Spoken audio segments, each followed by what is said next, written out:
মই ৰনোজ পেগু মই অসমীয়াৰ হয় নে নহয় হেতুলৈ মোৰ মাজত কোনো সমস্যা নাই। এই অসমৰ যিখিনি জনজাতি জনগোষ্ঠী আছে তেওঁলোকৰ কাৰণে সাংবিধানিক এটা সুৰক্ষাৰ ব্যৱস্থা এটা ৰাখিব লাগিব। আজি আমি হস্তসূচী মানি লওঁ বা নলওঁ হেতু বেলেগ কথা।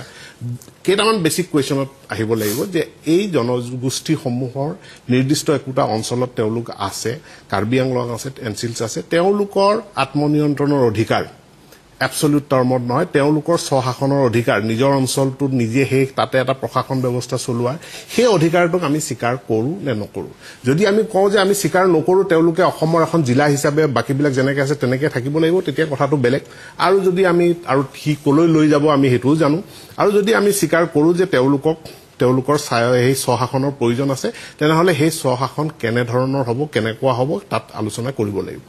যিটো ঘটনা হ'ল যে অসমত জনজাতিসকলৰ নিজস্ব এটা পৰিচয় আছিল, হাজাৰ বছৰ ধৰি পেলাই তেওঁলোকৰ এটা স্বকীয় জীৱন পদ্ধতি আছিল, ভৱিষ্যতেও থাকিব।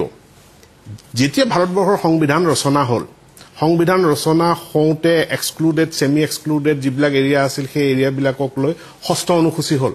আৰু ষষ্ঠ অনুসূচীত ক'লে সেই অঞ্চলবিলাকক ট্ৰাইবেল এৰিয়া বুলি সংবিধানে স্বীকৃতি দিলে।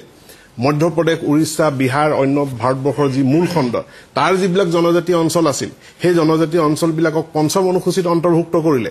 কিন্তু অসমৰ ভৈয়ামৰ জনজাতি অঞ্চলক সংবিধানৰ ক'তো অন্তৰ্ভুক্ত নকৰিলে।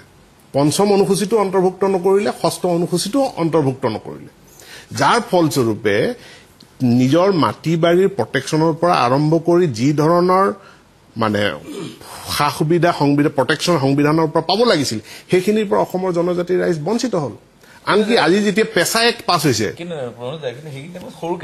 কিন্তু সেই মুহূৰ্তত যেতিয়া ডিবেটটো হৈছিলে ট্ৰাইবেল সংঘ লীগৰ পৰা আৰম্ভ কৰি আনকি যেতিয়া ষষ্ঠ গোপীনাথ বৰদলৈৰ লগত ৰূপনাথ ব্ৰহ্ম, ভীম বৰদেউৰী আছিলে, কিন্তু এই কথাটো আলোচনা হৈছিলে।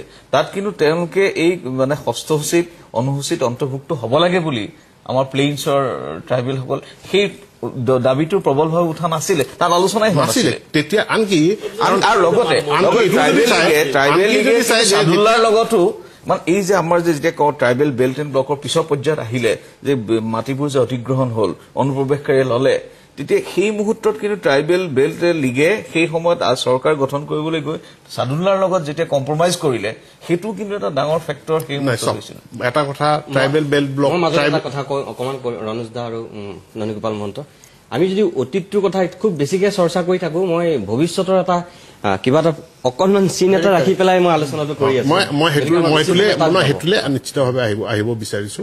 গতিকে এই অসমৰ যিখিনি জনজাতি জনগোষ্ঠী আছে তেওঁলোকৰ কাৰণে সাংবিধানিক এটা সুৰক্ষাৰ ব্যৱস্থা এটা ৰাখিব লাগিব। এটা অসমীয়া জাতি গঠন প্ৰক্ৰিয়াটোতো বিভিন্ন ধৰণৰ দ্বন্দ্ব আছে। অসমীয়া সমাজখন ইতিমধ্যে এখন শ্ৰেণীবিভক্ত সমাজত পৰিণত হৈছে, আৰু শ্ৰেণীবিভক্ত সমাজখনত বিভিন্ন ধৰণৰ থিয়ৰী থকাটো স্বাভাৱিক। ইয়াত অসমীয়া সমাজৰ ভিতৰত কিছু শ্ৰেণী আছে যি বিশ্বাস কৰে, যি ভাবে যে বাকী সকলোৱে তেওঁলোকৰ নিজস্ব ভাষা, কৃষ্টি, সংস্কৃতি চব পৰিত্যাগ কৰি অসমীয়া ভাষা গ্ৰহণ কৰি অসমীয়া মূলসুঁতিত বিলীন হৈ যাব লাগে। ইতিমধ্যে কিছুমানে তেনেকে বিভিন্ন ঐতিহাসিক প্ৰতিক্ৰিয়াত বিলীন হৈ গ'ল, যিসকল গ'ল। কিন্তু আজিৰ যিবিলাক জাতি জনগোষ্ঠী আছে তেওঁলোকে তেনেধৰণে বিলীন হৈ যাবলৈ প্ৰস্তুত নহয়। তেতিয়া তাৰ মাজতে আহে যে আমি কম্পজিট কালচাৰ এটা, এই তেওঁলোকৰো ভাষা, কৃষ্টি, সংস্কৃতিক স্বীকৃতি দি সুৰক্ষিত কৰি এক যুক্তৰাষ্ট্ৰীয় ব্যৱস্থাৰে আমি এটা জাতি গঠন প্ৰক্ৰিয়াৰ নেতৃত্ব দিম নে নিদিম। এই ডিবেটটোৰ মীমাংসাৰ ওপৰত নিৰ্ভৰ কৰিব যে অসমীয়া শব্দটোৰ ইয়াৰ সংজ্ঞা কেৱল অসমীয়া ভাষাৰ মাজত সীমাবদ্ধ থাকিব নে ই তাতকে বহল পৰিবলৈ যাব।